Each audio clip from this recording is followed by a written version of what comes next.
Hey guys, welcome back. So in today's video we're just going to be making a copycat roast beef and cheddar and air fryer fries. They are absolutely delicious. So I love Arby's roast beef and cheddar and their curly fries, but it is quite a ways for us to go get them, so I just make this at home whenever I want or get the craving for Arby's, and they are delicious. So I've got everything set out ready to go. I've still got to prepare my cheeses, make the sauces. I've got my oven preheated to 375 degrees. I've got my air fryer out. I've still got to chop up my potatoes. So what we're going to do is just go over everything and get started. Okay guys, like I said, I've got everything set out, ready to go. We're going to start off with some salt and pepper. I've just got a package of just deli roast beef. You can just get it at Walmart, Publix, Target, whatever brand you like will work fine. I've got about 6 ounces of Velveeta cheese that I'm going to chop up, and I've got some just mild cheddar cheese, just enough to make 1/4 cup to 1/3 cup. I'm going to grate that. Now when it comes to buns, I buy the Pepperidge Farm Bakery Classics onion hamburger buns. These things are awesome and they go really well with the sandwiches. I've got about a teaspoon or so of Dijon mustard. Now if you don't want to use Dijon mustard, you can use about 1/4 teaspoon of dry mustard powder and that will work fine. I've got about 2 tablespoons of milk. Now I've got some potatoes here for my fries that I will just season up and toss in the air fryer. I've got some apple cider vinegar, garlic, seasoning salt, paprika. I've got some Worcestershire sauce, ketchup, and hot sauce. So what we're going to do is, when you do your bread, just go ahead and take 4 out. This is enough for 4 roast beef and cheddars. So I just take 4 out and then I just place them on a baking tray like this.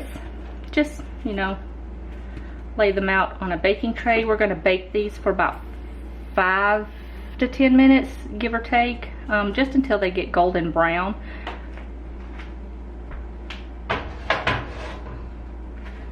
So we are ready to get started. We're going to start on our potatoes first because I want those to get going first. Then we're going to start on grating the cheese and putting the sauces together. Okay guys, I kind of just pushed everything back, give me a little bit of workspace. My counters are not the best workspace for anything because of the cabinets. But anyways, I've got a couple of potatoes here that I'm just going to chop up. Now you can cut these into fry shapes.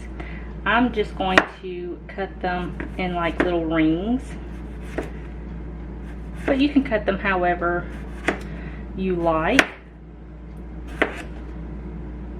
Just be careful. Now when I get to, you know, like how your board slips around, if you just take a paper towel and wet it like this and just kind of pop it down on the counter, it will give you a little bit more stability and it won't move around quite as much, because I do know that working with a slippery cutting board is not ideal. So I'm just going to cut these and add them into the bowl. Okay, now when it comes to seasoning your fries, you can do whatever floats your boat. I'm going to add just a little bit of oil just to help the seasoning stick. And I'm going to kind of stick with the theme of the roast beef. And I'm just going to add some of the seasoning that I've already got out.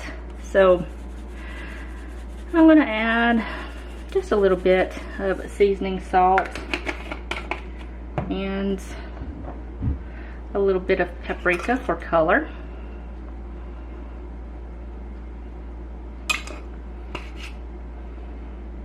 And a little bit of salt. Now the seasoning salt is pretty salty, so you don't want to add too much salt. You don't want to overpower it with the salt. It can get pretty salty really quickly.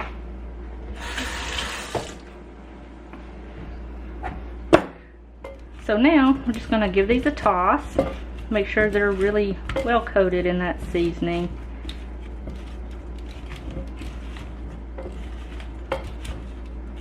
Now you don't have to add oil if you don't want to. It's completely up to you. The air fryer will crisp these up beautifully without the oil. So that is your own choice. Okay, those are pretty well coated, so we're just going to move over to the air fryer and get these going. Okay, so I've already got this preheated, so I'm just going to take this out. Just be very careful when you add this to your pan because it is very hot. And I'm just going to add these right in. Now I've got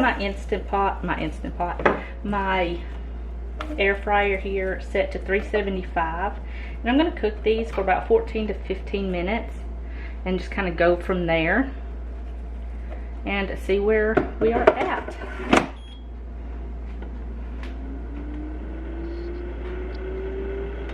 Okay, so now we're just going to go on and just kind of cube up our cheese. I've got some Velveeta cheese here, about 6 ounces, and I just want to chop this up into little cubes. It will help it melt easier when we make the cheddar sauce. So I'm just going to cube this up. It doesn't have to be in perfect cubes. Just kind of place that on the plate there.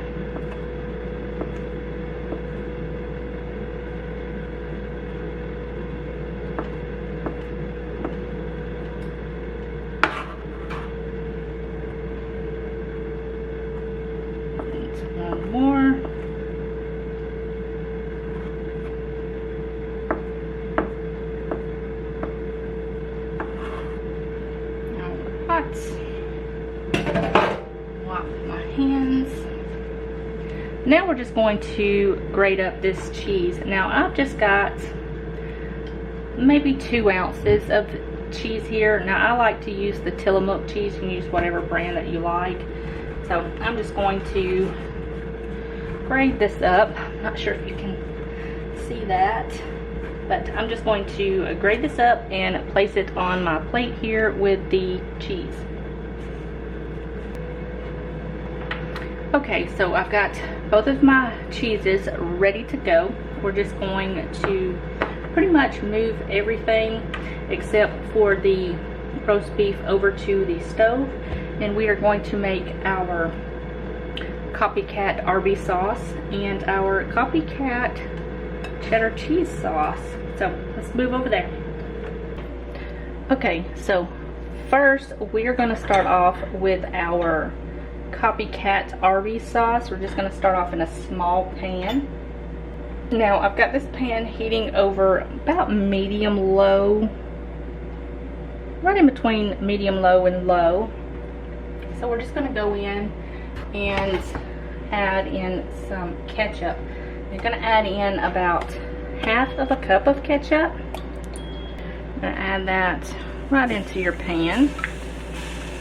I'm going to let this start heating up.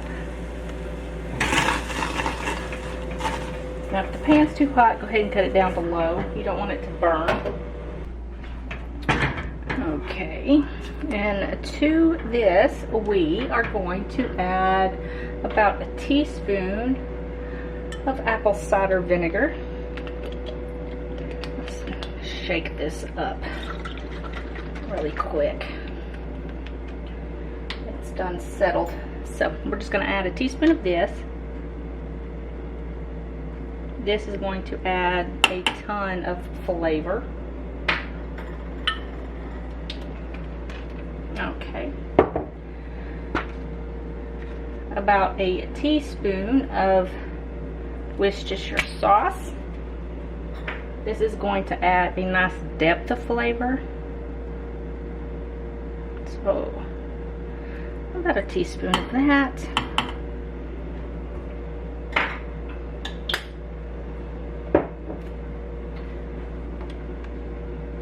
Now we're going to add in some garlic powder, about a quarter of a teaspoon. You don't want it to be too overpowering. And then you're just going to add in some paprika, about a quarter teaspoon of that as well. This is going to add that nice dark red color.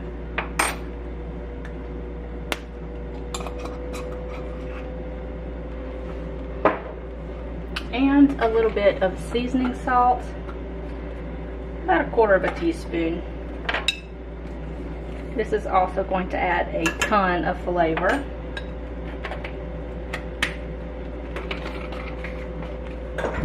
And to your preference, hot sauce. Now you can use whatever brand you like, however much you like. I'm just going to put in just enough to get the flavor, about half of a teaspoon. And then we're just going to mix this really well until everything is combined. I'm going to add just a little bit of salt and pepper, about 2 tablespoons of water,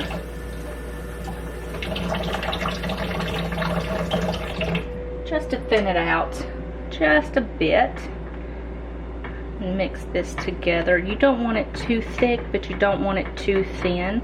I find 2 tablespoons of water does just fine. So we're just going to bring this up to a boil, turn the heat off, cover it, and set it aside. Okay, for my cheddar cheese sauce, we're just going to go ahead and add in both cheeses. I've still got my pan over low heat,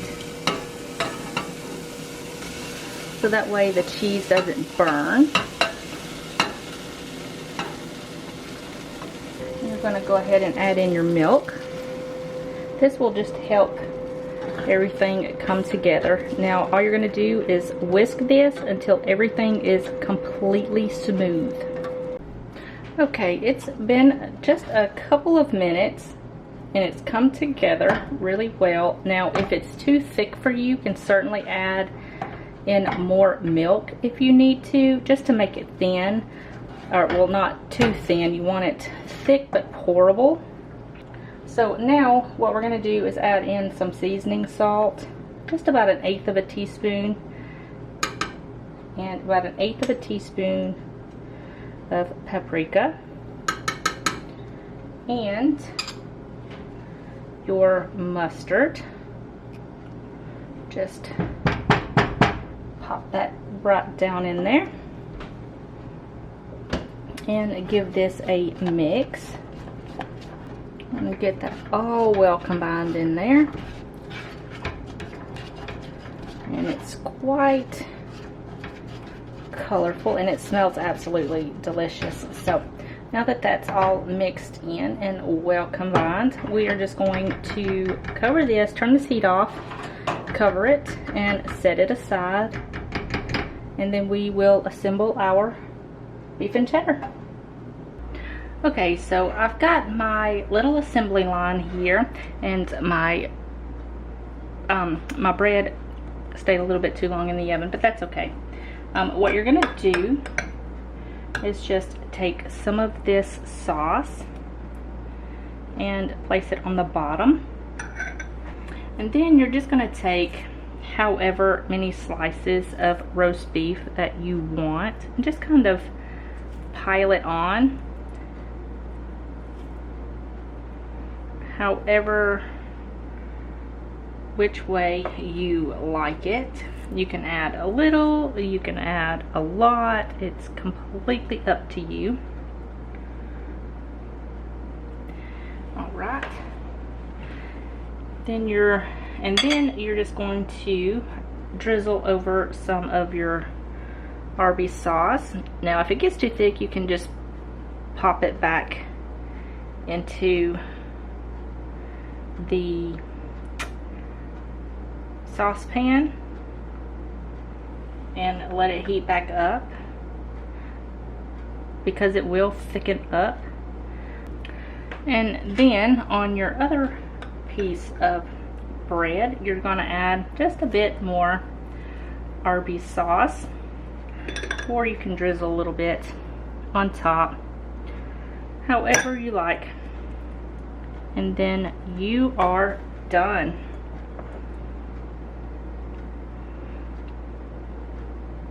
Doesn't that look good? Alright guys, that's going to be it for this video. I hope you guys enjoyed it, and I really hope you guys give this recipe a try. I hope you give this video a thumbs up. Don't forget to subscribe, and don't forget to tick that little notification bell so you'll be notified whenever I upload new videos. I will see you guys in the next video. Bye guys.